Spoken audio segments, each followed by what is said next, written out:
അമ്മ എന്താ ഉണ്ടാക്കാൻ പോവാ അമ്മേ? ഞാനോ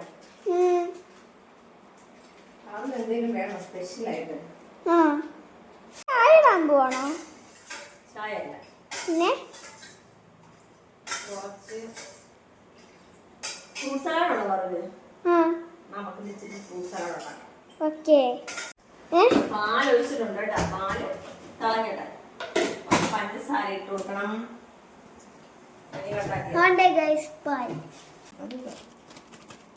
കസ്റ്റാർഡ് പൗഡർ എന്ന് പറയും ഫ്രൂട്ട് സലാഡിന് ചേർക്കാനുള്ള. നമ്മൾ നേരത്തെ വാങ്ങിച്ച് വെച്ചതാ, അന്ന് നമ്മൾ ഉണ്ടാക്കി വരുന്നുണ്ട് 3 വട്ടം. ഇതിന്റെ ബാലൻസ് കുറച്ചിരുന്നപ്പോൾ ഞാൻ അപ്പോൾ നോക്കിയപ്പോൾ കുറച്ച് ഫ്രൂട്ട്സ് ഇരിപ്പുണ്ട്.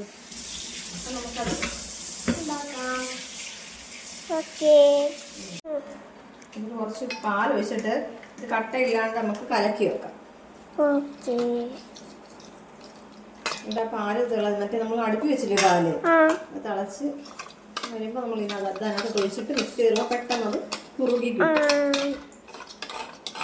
വലിയ പണിയൊന്നുമില്ല, എളുപ്പമുള്ള, നമ്മൾ മിക്കവാറും ഉണ്ടാക്കുന്ന എളുപ്പമുള്ള ഈസിയുള്ള പരിപാടി. അടുത്ത പഞ്ചസാര ഇടാൻ പോവാ.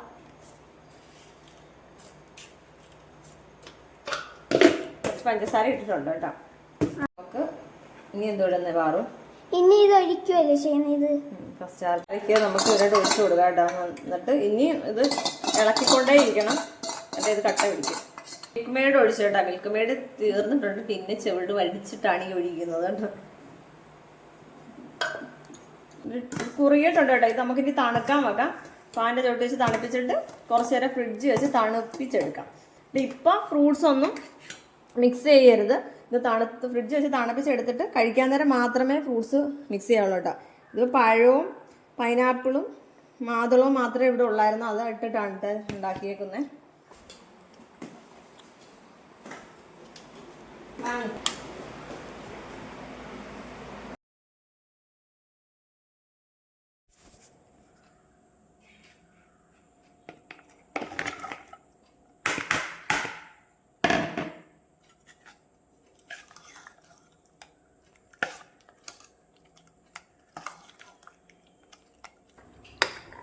വളരെ എളുപ്പത്തിൽ കുട്ടികൾക്ക് ഉണ്ടാക്കി കൊടുക്കാവുന്നതാണ്. ഞാൻ ഇങ്ങനെയാണ് ഉണ്ടാക്കാറ്. വളരെ സിമ്പിളായിട്ട്, വലിയ ഡെക്കറേഷൻസ് ഒന്നുമില്ല. അങ്ങനെ വലുതായിട്ടൊക്കെ ചെയ്യേണ്ട, ഗ്രാൻഡായിട്ട് ചെയ്യുന്നവർക്ക് അങ്ങനെ ചെയ്യാം. ഞാനിപ്പോൾ സിമ്പിളായിട്ടാണ് ഉണ്ടാക്കിയിട്ടുള്ളത്. വീഡിയോ ഇഷ്ടപ്പെട്ടാൽ ലൈക്ക് ചെയ്യാനും ഷെയർ ചെയ്യാനും സബ്സ്ക്രൈബ് ചെയ്യാനും കമൻറ്റ് ചെയ്യാനും മറക്കല്ലേ.